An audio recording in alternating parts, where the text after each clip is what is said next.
Philippine Information Agency, Kapihan na Zamboanga. Sharing with you timely, accurate, and relevant information regarding government programs, projects, and activities. Catch us every Thursday at 4 p.m. on e-media. Buenos dias, Zamboanga. Welcome sa PIA Kapihan na Zamboanga sa SMC Rimin Pro. Hatid ng Philippine Information Agency, SMC Rimin Pro, MCTV, and e-media. We are live via PIA Western Mindanao Facebook page and other government agencies' Facebook pages including PRO9. And we are also live via Pagadian and Zamboanga del Sur Media. And via ISA TV Channel 17, PCH Cable TV, and via cable televisions here in Zamboanga City at MCTV and e-media.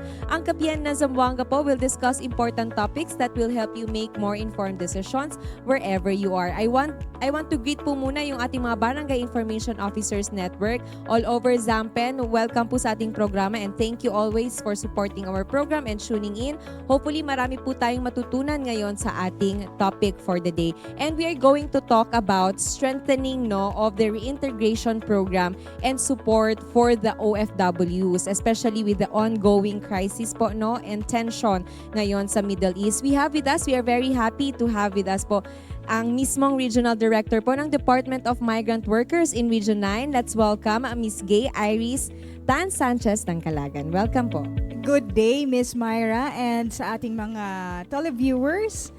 And thank you for inviting us here and of course to share the different updates of the Department of Migrant Workers in terms of reintegration and assistance that we give to our OFWs.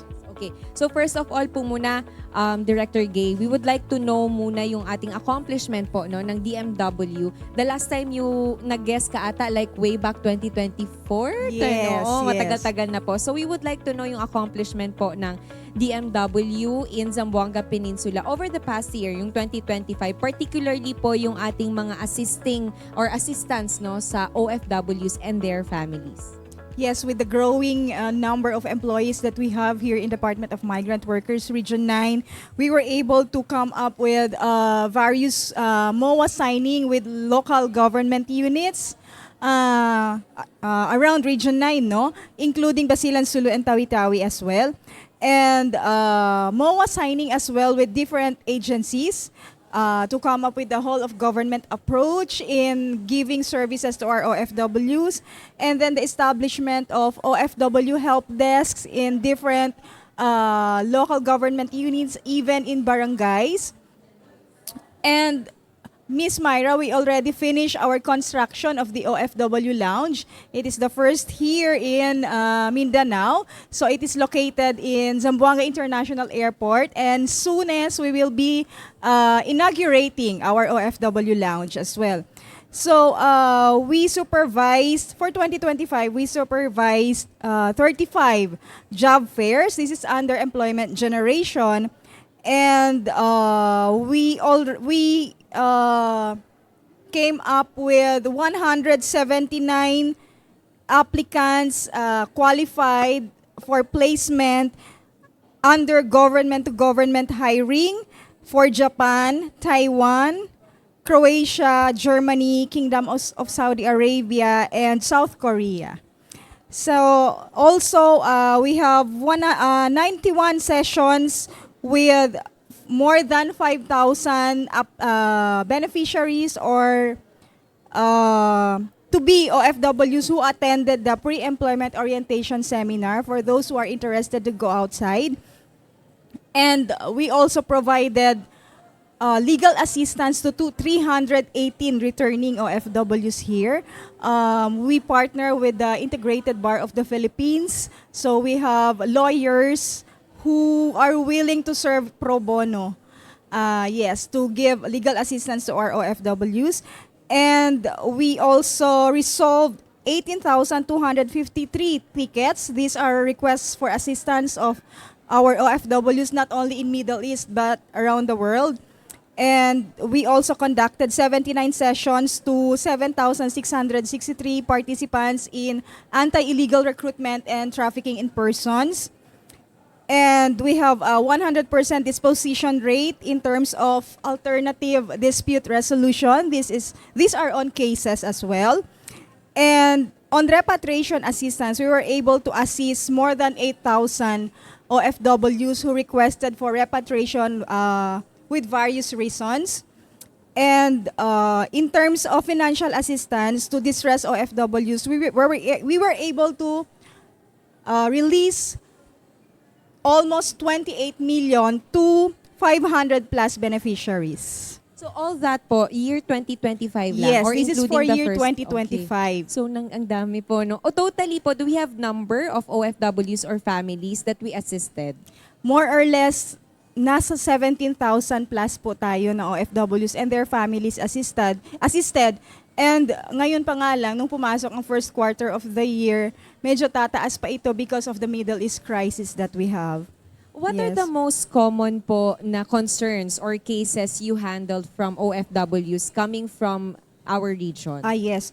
Of course, nandyan pa rin yung cross-border trafficking. As always, because Zamboanga City, as we all know, is the exit point talaga to Malaysia and other places like Cambodia and Thailand.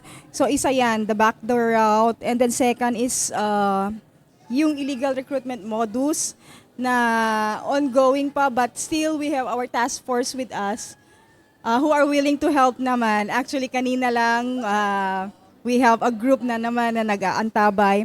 And then, ang trafficking in persons, nandyan pa rin. Ito yung mga most common cases in Zamboanga City and in the entire Region 9, knowing that marami pa rin mga vulnerable na nafo-fall sa trap ng mga sweet tongues ng mga illegal recruiters. And also, in terms of contractual and welfare issues as well, applicable ito sa Middle East. Nandyan din yung mga contract substitution and salary deficits and salary defaults na iba yung kontrata pagdating sa ibang bansa, iba yung kontrata na pinapakita dito. It is one of the major challenges also that we have. Of course, employer maltreatment, hindi nawawala yan. That's why we are partnering with other government agencies for skills upgrading so that hindi na tayo magpapadala ng domestic helpers but i-upgrade natin ang skills nila to caregiver and others para ma-eliminate natin or ma-stop natin yung maltreatment sa mga domestic workers natin. And hindi pa rin nawawala yung kafala system sa Middle East. Yung may sponsor na kumukuha sa kanila, ang tendency is yung mga OFWs natin doon, kahit na minamaltreat na sila or nagkakaroon ng contract violation, they cannot get away from the employer because of this kafala system kasi hinawakan ng employer yung passports and other documents nila. So we already have legal retainers also abroad. So sila ang nag-handle ng mga cases na nilalodge sa migrant workers offices natin. In terms of reintegration and repatriation, marami kasi Miss Myra.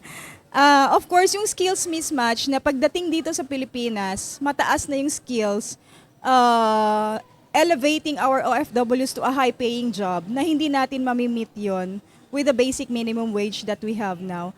Tendency is nawawala sila ng trabaho pagbalik nila dito. So hindi full cycle yung reintegration service natin.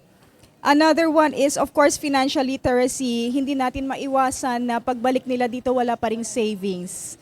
So, another one yan na tinututukan din natin. And of course, ito yung pinakamabigat, yung repatriation due to conflict. Kasi hindi natin alam kung kailan mag-elevate ang mga alert levels natin. So, hopefully, hindi na mag-escalate so that until now, alert level 2 pa rin naman tayo sa ibang mga countries. We will talk more about the repatriation po Yes. later on. Director, ano po yung mga major, you mentioned a lot of programs talaga and a lot of yung mga concerns po Yeah. no, na kinakaharap natin ngayon sa ahensya.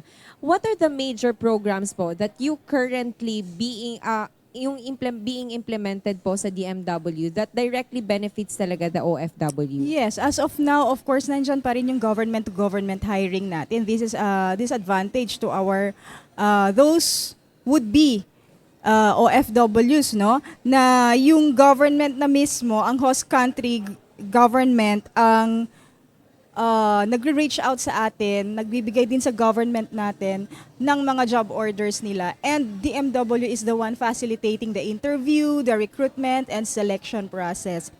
And another one, of course, is the pre-employment orientation seminar na pinakakailangan natin para at least before sila aalis, ready sila kung saan sila pupunta in terms of knowing the culture of the host country and everything. So ginagawa natin yan dito. Of course, legal assistance is there for those distressed OFWs who wants to file a case against their employers ba or the recruitment agency na nagkaroon ng contract violation. So we offer it naman. And our continuous advocacy in anti-illegal recruitment and trafficking in person. And of course, capacity enhancement training, yung sinasabi ko kanina na skills upgrading and then livelihood development para sa mga OFWs natin. You mentioned po kanina, Director, that you have meron na kayong mga MOA signing, no, memorandum Yes. signing. And one of this is the DTI. Yes, Yung yes. ating Strengthening Reintegration Program with DTI. Mhm. With the recent MOA po on reintegration and livelihood support, what concrete programs po are being prepared for rollout in Region 9? And how is the MW ensuring that this will reach talaga sa ating mga OFWs? Okay. We are very grateful for that partnership that we have kasi sa side ng DMW naman, we give financial assistance. This is actually cash talaga na binibigay. So if we do not have that, if OFWs do not have the knowledge on how to manage the money, the cash, mawawala lang yan, parang bula with all the malls that we have here. After that financial assistance turnover, mawawala yan. So it's good that DTI forge an agreement with us, and then sila na rin ang magbibigay ng entrepreneurship development training, and then financial literacy seminars, and then small business management workshops, and mentorship support, of course.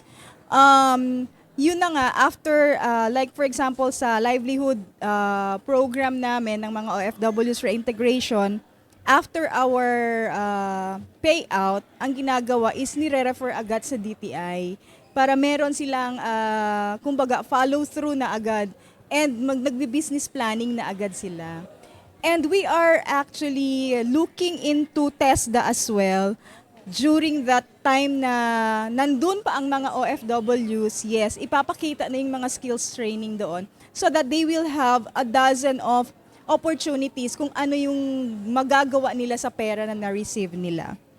So, it's a nice initiative po, no? Tama po kayo kasi one Yes. time, big time yung cash. One time, Yes. big time din. One day millionaire kasi ang ugali po ng mga Yes. Pilipino. So, it's good na may mga ganitong agency na rin na makaka-help sa kanila into doing livelihood programs, mag-business, and yun nga, yung skills enhancement. Yes, Miss Myra. Aside from this po, ilan po yung total din natin na na-assist for the reintegration program? Okay. When we talk about Livelihood Development Assistance Program or what we call LDAP, we already have 91 beneficiaries who already received a total of 910,000. And then under Balik Pinay, Balik Hanap Buhay, these are for the women OFWs who come home and for good na sila, ayaw nang bumalik. So we give, under the enhanced BPBH, we give 15,000 to 253 beneficiaries amounting to 2.5 million na for 2025. And meron tayong program yung sa Pinas, ikaw at ang ma'am at sir. Ito yung paborito kong program actually.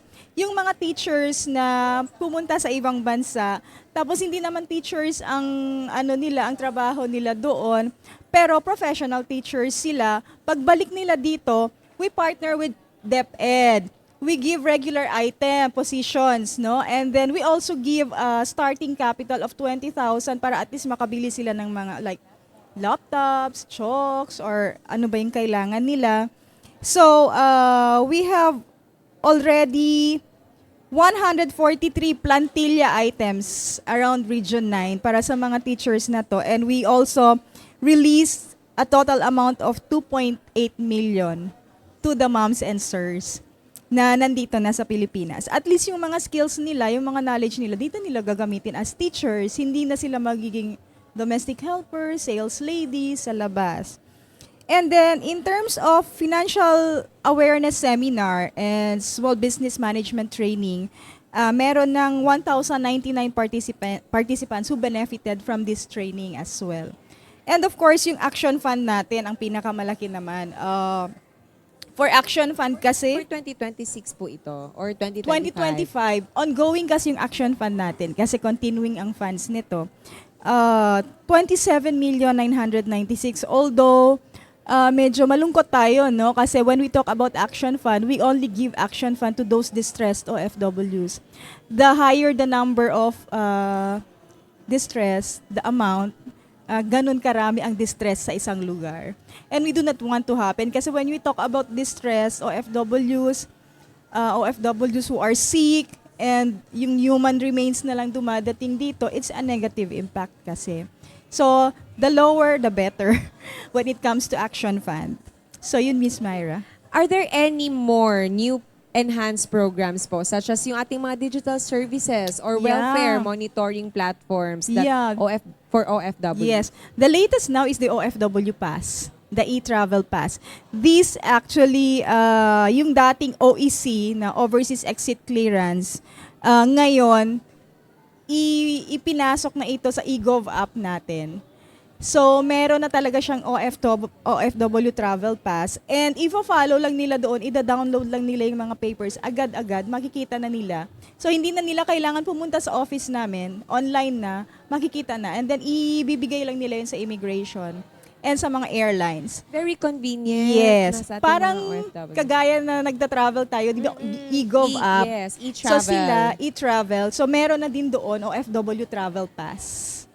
So easier. Hindi na pupunta sa easier, offices. Convenient. Yes. Especially, limited lang yung time ng ating mga OFWs when they go home. Oo. And then paperless na. Hindi na Yes. magdadala-dala pa ng papel. Nasa cellphone na lang. Mobile app na lang. Tama. Paano po yung ating continuous support naman sa OFWs? Even the families, especially in terms of financial. Paano po natin na-assure na itong ating mga legal aid, financial assistance, and emergency support ay nakakarating talaga? Yes, of course, monitoring. Nandiyan naman talaga ang monitoring, and then we empower naman our OFWs, and then yung 24/7 communication with them. Kaya nga hindi tayo nag-avail ngayon ng compressed work week because we have to, with the Middle East crisis that we have now, we have to consider na every Friday kasi is the off day of the OFWs in the Middle East. So if magko-close pa kami ng office, sino ang tatanggap sa mga libreng tawag na gusto ng mga families natin? Isa yan sa mga ginagawa natin. So as long as they need us, we will be there for them. The quick response team is there for them. And of course, hindi umaalis yung legal empowerment natin sa regional level. Nagkakaroon kasi ng major shift ngayong 2026. Yung mga devolution of cases, adjudication process, nandito na ang regional director na ang nag-a-approve. So, mas easier kapag may reklamo, hindi na pupunta sa Manila, dito lang sa region natin, pwede na namin hawakan yung kaso. Director, ano po yung, can you walk us through of the process or steps for OFW and their families, family members, if they request assistance? Ano po yung mga steps that they should follow? Okay. First is, if they have kung kaya na pumunta talaga personally sa office namin and file for a request for assistance, of course, mas mabuti yun. Kasi mas nai-interview namin yung next of kin or yung family. If hindi talaga pwede, like malayo talaga, meron tayong mga platforms, pwede silang tumawag, may mga hotlines tayo, open ang social media, 24/7 social media platforms, Messenger, Viber, lahat may mga hotline numbers kami. At marami na tayong natatanggap ngayon. Kaya for Zamboanga City, we have 66 already OFWs who have been repatriated already due to the Middle East crisis. Lahat yan, meron talagang database na ang request nila, tinitiket natin at pinapadala natin sa central office para sa main database at ibibigay yun sa mga migrant workers offices sa labas. At tatawagan yung mga OFWs mismo para sa scheduling of going home. So, eto na po, no, let's talk about the ongoing tensions Yeah. in some parts of the world, especially in the Middle East. How does the DMW po ensure yung safety and protection ng OFWs? I'm sure yan po yung concern ng families nila back home here in the region. Yeah. And then, syempre, concern din nila kung makakauwi pa ba sila. Mga ganun po. Paano po natin ito na-assist? Okay, so aside from the regional offices, of course, we have the migrant workers offices abroad. We have the Philippine Embassy and the consulate. So kapag ka meron ganun, pag hindi nila makontak agad-agad yung mga migrant workers offices, mga family members, sila na mismo ang tumatawag sa amin. Yung quick response team natin is nandyan 24/7, even sa gabi, nag-quick response team tayo. Tumatanggap tayo ng mga calls, texts, and chats galing sa kanila. And we would like to ensure the families also ng mga OFWs na minomonitor natin silang lahat. Even I myself do that. Ina-alarm pa yung cellphone at 3 a.m. just to get the messages or text para masagot natin, and then forward binabato natin sa central office.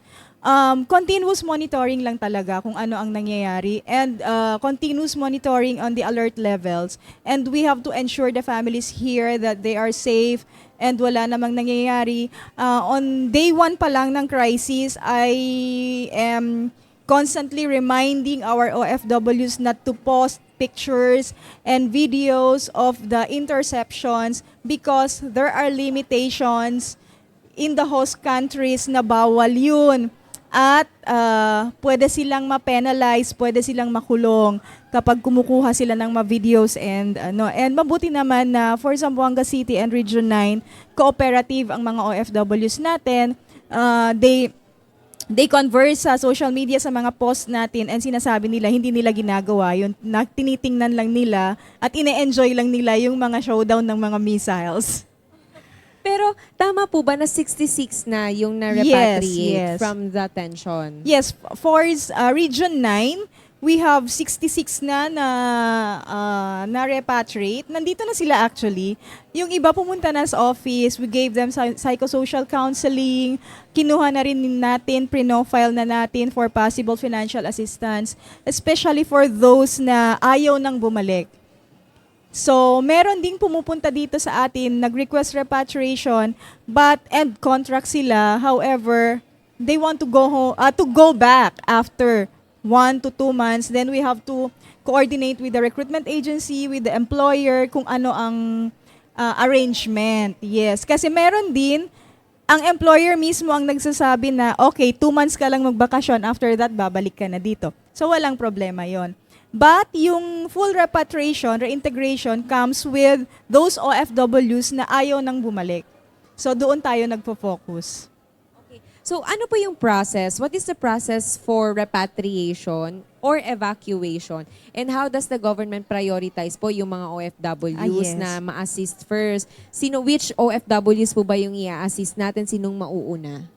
Yes, of course, may level tayo, no? Yung current alert levels na binigay sa atin ng DFA, dapat malaman natin yun para alam natin kung sino yung mauuna, kung ano yung ipra-priority. As of now, level 4, mandatory repatriation ay nasa Gaza, Syria, and Yemen only. So when we talk about level 3, it's voluntary repatriation. Ibig sabihin kung gusto lang umuwi, ang Lebanon lang at ang Iraq. Ang level 2 is just restriction. Okay? Israel, Iran, UAE, Kuwait, Bahrain, and Qatar. Ito yung mga sinasabi nating shelter in place lang. So, magtatago lang or do not go outside na lang muna kung merong sirens kasi yung mga OFWs natin, sa mga cellphones nila, they receive alarms 1 hour, 2 hours before the missile goes into the air of their host country. So, meron silang time para magtago. Meron din silang time para mag-content. Mag-content, yes. So, level 1 is just precautionary. This is for Jordan and Oman. So, kailangan malaman natin para alam natin kung sino yung i-prioritize natin. Of course, we do prioritize first those who are stranded na yung limited yung visa nila, like 15 days, 20, 30 days lang ang visa. Kailangan kahit hindi OFWs, kailangan natin silang isoserve. Kasi the more na nandoon sila, tapos nag-expire ang visa, magkakaroon ng problema yon. So even OFWs or non-OFWs, documented and undocumented, as long as they are Filipinos, ire-repatriate natin. Yun ang term, ire-repatriate pa, uuwiin natin. After that, yung mga may sakit, yung may mga vulnerabilities doon, especially sa health, uunahin natin sila. And then, mga bata, may sakit, buntis, mga matatanda, yun ang next na pauuwiin. So, paano ang mode? It's actually land crossing if walang air support, wala tayong flight, then land crossing, border to border yan. So, repatriation plan is in place. We also have these chartered mercy flights na sinasabi natin na kung hindi pwede sa UAE, for example, we bring them to the nearest airport na is safe, na open ang airport, like Riyadh, doon sila sasakay ng mercy flights papuntang Pilipinas. So, we do not want to disclose everything kung saan galing kasi this is for security purposes naman. Kung saang port, kung saang nadadalhin sila. So, we cannot do that. Sige po. And then you mentioned din po, Director Gay, about the Action Fund Play, which sabi nyo nga, parang ayaw din natin talaga yung gamitin yon or yung programa na yon kasi nga it means maraming distress. Oo, maraming na-stress. So, paano po, anong role niya ngayon na in helping our OFWs? Yes, actually, hindi natatanggap ng mga families dito.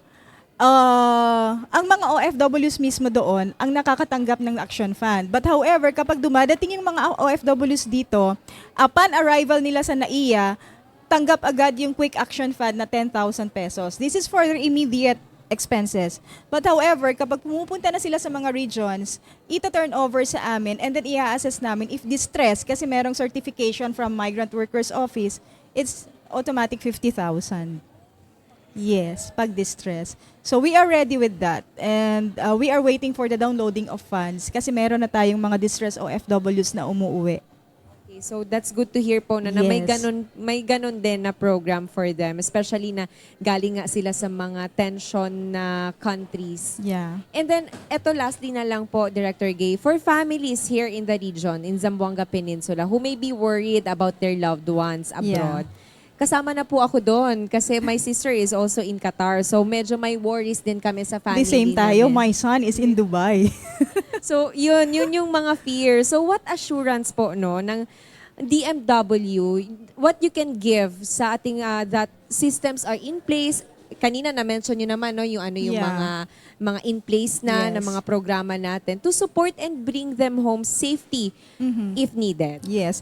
So we have the local accessibility support.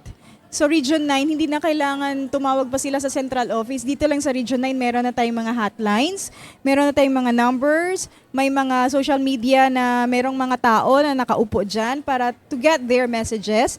And also, may status tracking na rin tayo and welfare tracking ng mga OFWs natin. Kung sino yung tumatawag na family sa atin, sa database, makikita na kung nasaan sila, magbibigay na tayo ng feedback kung ano yung situation doon sa area. Just to, of course, ease the stress and the panic from the families here in the region.